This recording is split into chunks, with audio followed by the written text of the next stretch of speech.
स्वागत है आपका एक नए स्पेस अपडेट एपिसोड में। तो चलिए जानते हैं कि आज के टॉप इंटरनेशनल स्पेस अपडेट कौन कौन से हैं।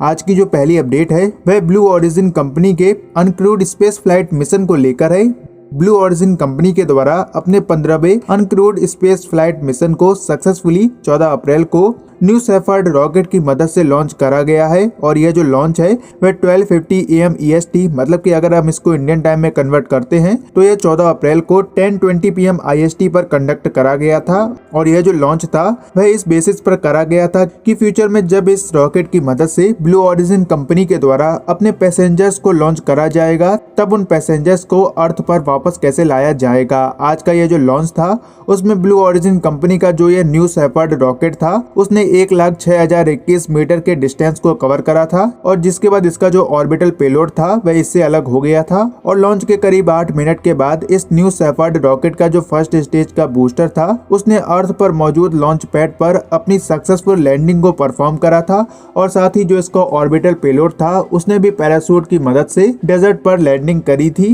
बाकी इस न्यू शेफर्ड रॉकेट का जो लैंडिंग वीडियो है वह आप आई बटन पर क्लिक करके आसानी से देख सकते हैं।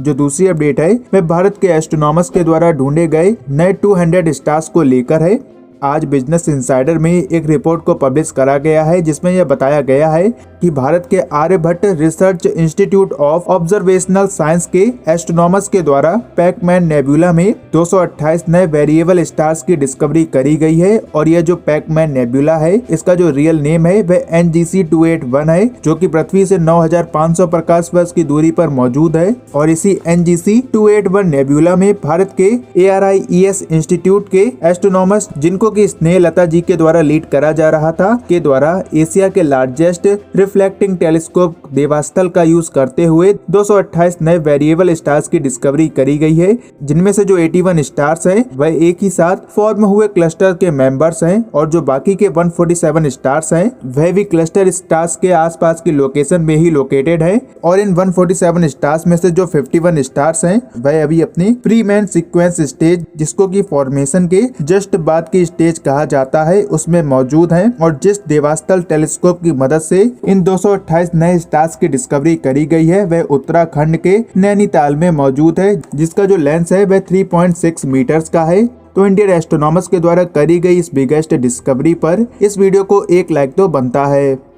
जो तीसरी अपडेट है वह एक नई स्पेस लॉन्च कंपनी को लेकर है। आज एरिजोना के space technology startup Phantom space के द्वारा ये अनाउंस करा गया है कि उनके द्वारा अपने पहले ऑर्बिटल रॉकेट को 2023 में लॉन्च करा जाएगा और जिसके लिए फैंटम स्पेस के द्वारा $5 मिलियन की जो फंडिंग है उसको सिक्योर करके रखा गया है जो कि फैंटम स्पेस के पहले ऑर्बिटल लॉन्च के लिए डेवलप करे जाने वाले रॉकेट के काम आएगी। और ये जो फैंटम स्पेस स्टार्टअप है वह अपने रॉकेट्स का मास प्रोडक्शन करते हुए रॉकेट लॉन्च मार्केट को कैप्चर करने का है जिसके लिए फैंटम स्पेस के द्वारा 19 मीटर्स का एक रॉकेट डेवलप करा जा रहा है जिसका नाम डेटोना है जो कि $4 मिलियन की कीमत पर हर एक 450 किलोग्राम के पेलोड को लो अर्थ ऑर्बिट में डिप्लॉय कर सकता है। और बाकी प्रेजेंट टाइम में दुनिया में ऐसे कई सारे स्टार्टअप सामने आए हैं जो कि अपने रॉकेट्स की मदद से लो अर्थ ऑर्बिट में फ्यूचर में पेलोड को डिप्लॉय करेंगे।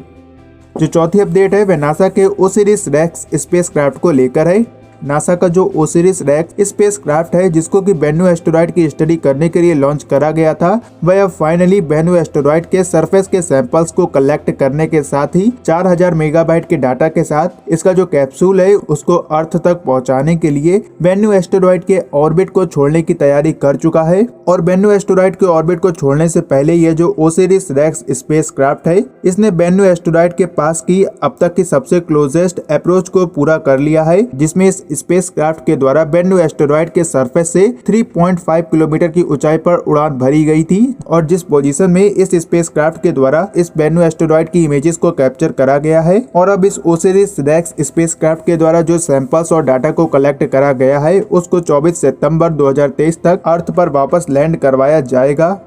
आज की जो पांचवी अपडेट है वह जापान की प्राइवेट सेक्टर कंपनी के मून लैंडर की लैंडिंग को लेकर है। आज जापान की प्राइवेट सेक्टर की स्पेस कंपनी आई स्पेस की तरफ से यह अनाउंस करा गया है कि उनके द्वारा 2022 में जो हाकुटो आर लैंडर को मून पर लैंड करवाया जाएगा वह अब अपने साथ यूएई का रोवर भी साथ में लेकर जाएगा। और इस रोवर के मून के सरफेस पर लैंड करवाने के बाद यूएई अरब वर्ल्ड का ऐसा पहला देश बन जाएगा जिसने मून पर अपना रोवर लैंड करवाया है। और ये जो आई स्पेस कंपनी का मिशन है ये जापान और यूएई दोनों देशों के द्वारा मून पर भेजा गया पहला मिशन होने वाला है, जो कि 2022 में लॉन्च करा जाएगा। और यूएई का ये जो लूनर लैंडर है उसकी जो एक्सपेक्टेड लाइफ है वह एक मून डे मतलब कि 14 अर्थ डेज के बराबर है, जिसमें कि एक high resolution camera, thermal imager, microscopic imager और एक लैंगमेयर प्रोब शामिल होगा। बाकी आपका यूएई के मून मिशन के बारे में क्या विचार है कमेंट सेक्शन में जरूर बताएं। तो अगर आपको यह वीडियो इन्फॉर्मेटिव लगी हो तो इस वीडियो को लाइक करने के साथ ही अपने दोस्तों के साथ इसको शेयर जरूर करें और हो सके तो हिंदी स्पेस चैनल को